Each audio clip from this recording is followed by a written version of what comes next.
Berjumpa kembali dalam seri belajar jarak jauh bersama Pak Guru. Kali ini kita akan belajar bab 1 interaksi keruangan dalam kehidupan di negara-negara ASEAN. Khususnya kita akan belajar mengenal negara-negara ASEAN. Adapun yang kita pelajari di bab ini, negara-negara ASEAN termasuk di dalamnya adalah kondisi fisik dan non-fisik, sosial, ekonomi, politik, budaya negara-negara ASEAN. Termasuk juga di dalamnya interaksi antar negara-negara ASEAN, kerjasama di bidang ekonomi, sosial, politik, budaya, dan pendidikan, serta perubahan dan interaksi keruangan antar negara-negara anggota ASEAN, termasuk juga faktor yang mempengaruhi interaksi, faktor alam, ilmu pengetahuan dan teknologi, faktor kegiatan ekonomi, dan faktor konversi alam. Baiklah, kita mulai dengan yang pertama, kita mengenal negara-negara ASEAN. Tentu kalian sudah mengenal sebelumnya apa itu ASEAN? Iya, ASEAN adalah organisasi yang berkelompokkan negara-negara di Asia Tenggara. ASEAN berdiri pada 8 Agustus 1967 di Bangkok, Thailand. Diprakarsai oleh 5 negara pendiri, Indonesia, Malaysia, Filipina, Singapura, dan Thailand. Saat ini ASEAN betul sekali beranggotakan 10 negara, yakni Indonesia, Malaysia, Filipina, Singapura, Thailand, Brunei Darussalam, Vietnam, Laos, Myanmar, dan Kamboja. Berikut adalah para pendiri ASEAN. Ada Malik dari Indonesia, Narcisco Ramos dari Thailand, Tun Abdul Razak dari Malaysia, S. Rajaratnam dari Singapura, dan Tanat Khoman dari Thailand. Merekalah para pendiri ASEAN. Berikut adalah negara-negara ASEAN. Berikut bendera dan letak negara. Silakan diperhatikan. Selanjutnya, marilah kita belajar tentang letak geografis negara-negara ASEAN. ASEAN berada secara geografis terletak di antara 2 samudera dan 2 benua. 2 samudera tersebut ialah Samudra Hindia dan Pasifik. Sedangkan 2 benua yakni benua dan Australia. Secara geografis, ASEAN sangat strategis karena terletak di antara 2 benua dan 2 samudera. Silakan kita lihat ilustrasi peta berikut ini. Secara koordinat, ASEAN berada pada 28 derajat lintang utara sampai 11 derajat lintang selatan, dan 93 derajat bujur timur hingga 141 derajat bujur timur. Ada yang bisa menebak negara apa yang terletak paling utara, paling selatan, paling barat, dan paling timur di negara ASEAN? Ya, tepat sekali. Negara paling utara adalah Myanmar, paling selatan negara Indonesia, paling barat negara Myanmar, dan negara yang paling timur di kawasan ASEAN adalah Indonesia. Hebat untuk kalian.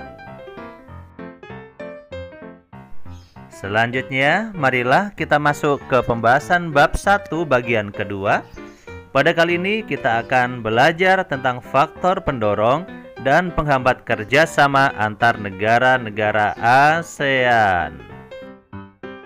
Selanjutnya, marilah kita bahas tentang faktor pendorong. Apa saja faktor pendorongnya? Yang pertama adalah kesamaan dan perbedaan sumber daya alam. Kita tahu bahwasanya negara-negara di kawasan ASEAN memiliki sumber daya alam yang berbeda-beda. Perbedaan itu melahirkan kerjasama. Misalkan Indonesia mengekspor hasil pertanian ke Singapura, Indonesia juga mengimpor beras dari Myanmar dan Thailand untuk memenuhi kebutuhannya. Faktor yang kedua adanya kesamaan dan perbedaan wilayah geografis. Karena kesamaan letak geografis, beberapa negara di suatu kawasan pada umumnya mengadakan kerjasama untuk menjaga stabilitas dan keamanan negara. Contohnya negara-negara yang terletak di wilayah Asia Tenggara membentuk kerjasama melalui organisasi yang bernama ASEAN. Jadi faktor pendorongnya ada dua, kesamaan dan perbedaan sumber daya alam, dan kesamaan serta perbedaan wilayah geografis masing-masing negara ASEAN. Selanjutnya adalah faktor penghambat. Apa saja faktor penghambat? Yang pertama adalah perbedaan ideologi, konflik dan peperangan. Ketiga, kebijakan protektif. Dan keempat, perbedaan kepentingan tiap-tiap negara. Hampir di setiap negara ASEAN, sekarang tidak ada lagi negara yang menutup diri dari kerjasama antar negara ASEAN. Konflik dan peperangan juga mengganggu stabilitas negara sehingga akan menghambat adanya kerjasama. Sedangkan untuk kebijakan protektif, suatu negara yang menerapkan kebijakan yang bertujuan melindungi kepentingan dalam negeri dan meningkatkan daya asing, misalnya tidak menerima impor dari pertanian karena dapat mempengaruhi kondisi pendapatan hasil pertanian di dalam negerinya.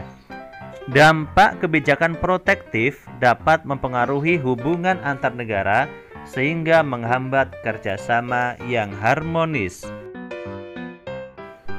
Berikut ini bentuk kerjasama di bidang sosial dan budaya.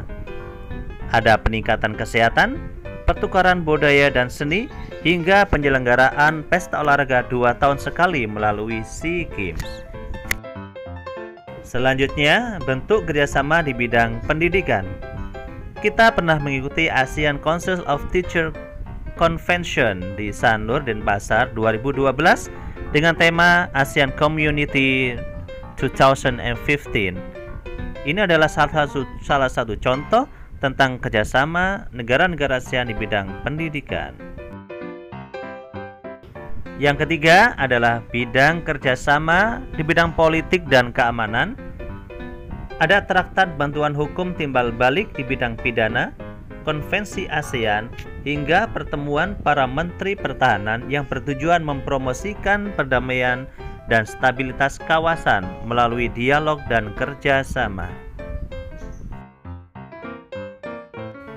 Lalu, apa upaya-upaya meningkatkan kerjasama di antara negara-negara ASEAN? Negara-negara ASEAN membangun kerjasama melalui 3 pilar ASEAN, yakni bidang politik keamanan, bidang ekonomi, dan bidang sosial budaya. Selamat, kita telah belajar pada bab 1 bagian 1 dan 2. Lalu kita belajar kembali ringkasan pertemuan pada kesempatan kali ini.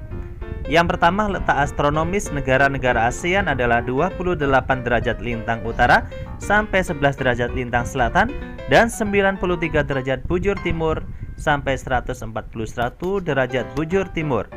Berdasarkan letak geografis, negara ASEAN berada di antara 2 benua dan 2 samudera.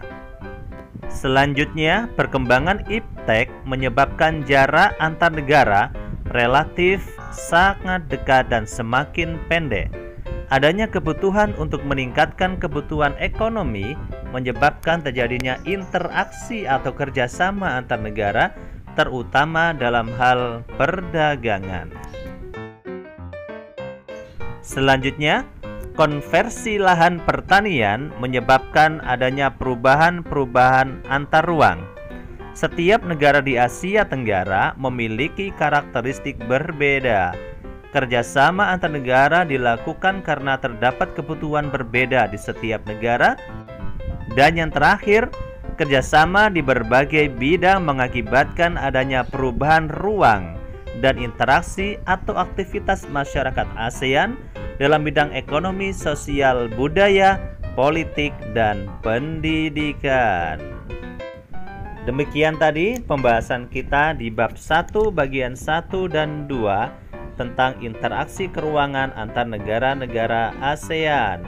Selanjutnya, pelajari kembali modul dan tugas yang diberikan melalui Google Classroom dan selamat belajar kembali dalam suasana yang lebih atraktif, inovatif, dan penuh semangat. Sampai jumpa lagi dalam seri belajar jarak jauh bersama Pak Guru.